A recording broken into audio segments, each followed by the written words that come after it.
Assalamualaikum warahmatullahi wabarakatuh. Perkenalkan, nama saya Sadaf Edrikan dengan NIM 03031282126061. Jurusan Teknik Kimia kelas A Kampus Indralaya, Universitas Sriwijaya. Pada kesempatan kali ini, saya akan menjelaskan tentang screw elevator. Apa sih screw elevator itu? Screw elevator merupakan alat transportasi padatan yang mengangkat material pada keadaan vertikal. Screw elevator termasuk salah satu jenis screw conveyor yang disebut juga sebagai vertical screw conveyor, lift atau vertical augers. Screw elevator terdiri dari flag atau screw yang berpilin mengelilingi sumbu pada saluran, berbentuk silindris sehingga bentuknya mirip skrup. Untuk gambarnya dapat dilihat pada layar. Apa sih fungsi dan peran screw elevator? Jadi, screw elevator merupakan alat transportasi padatan yang sangat efisien untuk mengangkat material curah pada keadaan vertikal. Dan biayanya pun murah serta menghemat ruang pengangkutannya. Screw elevator ideal untuk menangani bahan kering hingga semi cair yang ukurannya tidak terlalu besar dan tidak menggumpal seperti tepung dan gula.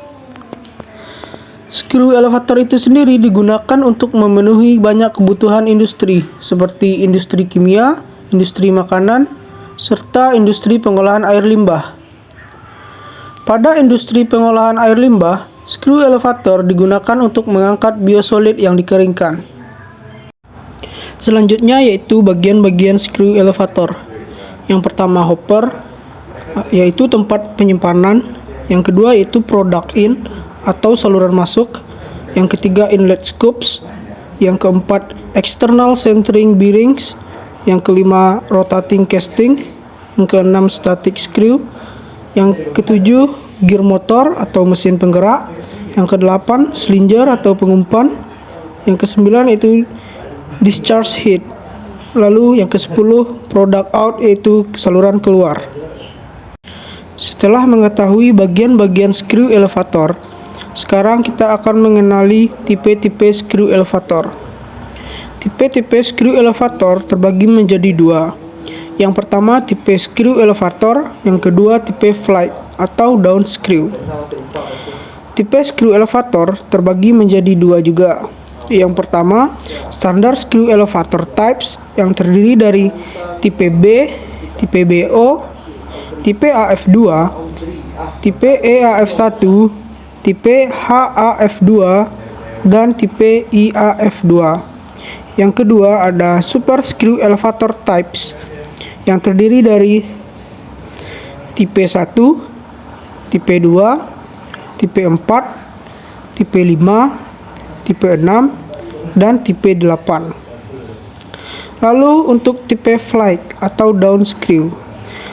Tipe flag atau down screw terdiri dari full pitch, yang kedua half pitch, yang ketiga double flag full pitch, yang keempat ada rebound flag, yang kelima ada cut flag, yang keenam ada cut and fold flag, dan yang terakhir ada varied pitch flag. Selanjutnya kita akan mengetahui prinsip kerja dari screw elevator, yaitu mula-mula material yang akan dipindahkan dimasukkan ke dalam inlet pada screw elevator, yang kemudian material tersebut diangkat oleh flag yang terus berputar dan mengelilingi sumbu. Hingga pada saat material mencapai di titik atas, maka material tersebut akan keluar melalui outlet pada screw elevator. Dan begitulah prinsip kerja dari screw elevator secara sederhana. Selanjutnya, sebelum kita melakukan pemilihan alat, tentu kita harus memperhatikan atau mempertimbangkan mengapa kita memilih alat tersebut. Berikut adalah dasar pertimbangan pemilihan alat. Yang pertama, karakteristik bahan padatan yang akan dipindahkan. Yang kedua, kapasitas transportasi. Yang ketiga, elevasi transportasi. Yang keempat, jarak transportasi. Dan yang terakhir, harga dan umur peralatan yang akan kita pilih. Selanjutnya, ada prinsip perancangan alat. Di antaranya, yang pertama, menentukan karakteristik material yang akan ditangani. Yang kedua, menentukan ukuran dan jenis bahan untuk pembuatan alat. Yang ketiga, menentukan panjang dan diameter skru. Yang keempat, menentukan jarak antar skru. Yang kelima, menentukan tipe flight atau down screw. Seperti yang sudah dijelaskan tadi, down screw memiliki beberapa macam tipe.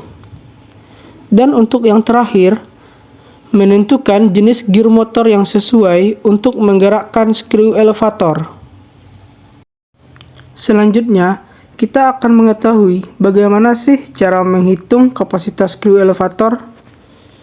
Jadi, kapasitas pada suatu alat skru elevator dapat dihitung dengan menggunakan rumus sebagai berikut.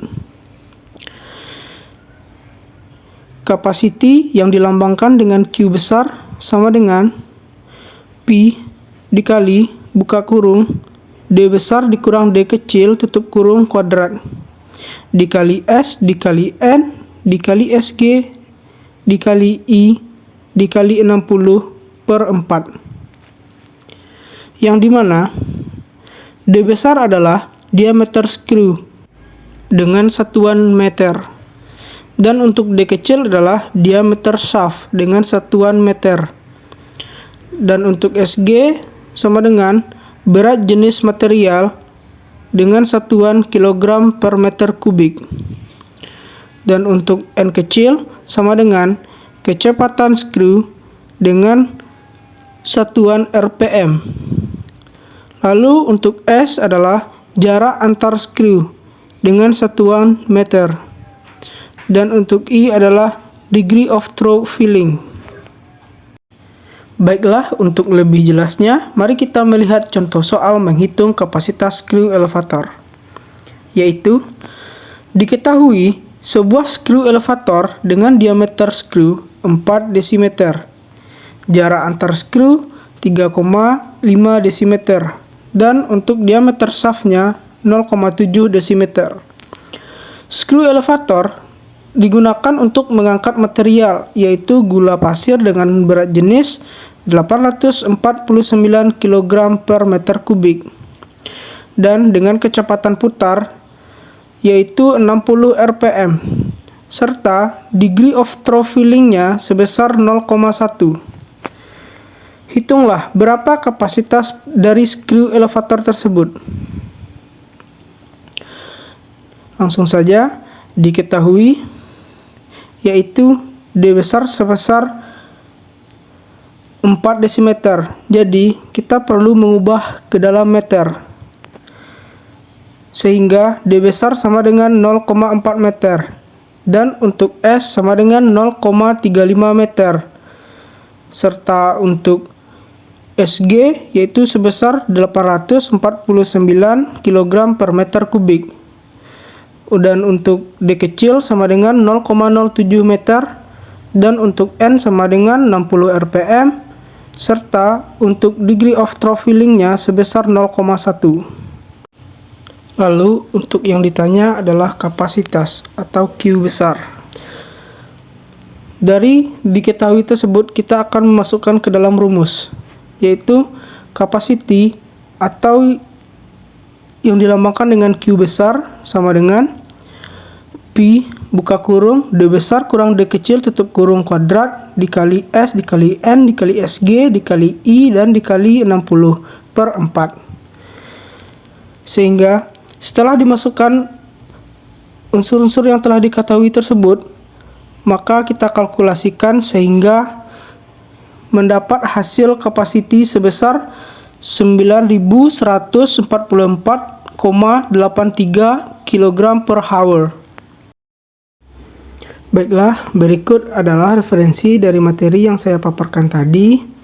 Terima kasih telah menonton video saya, semoga bermanfaat. Jika ada kata-kata yang salah, saya mohon maaf.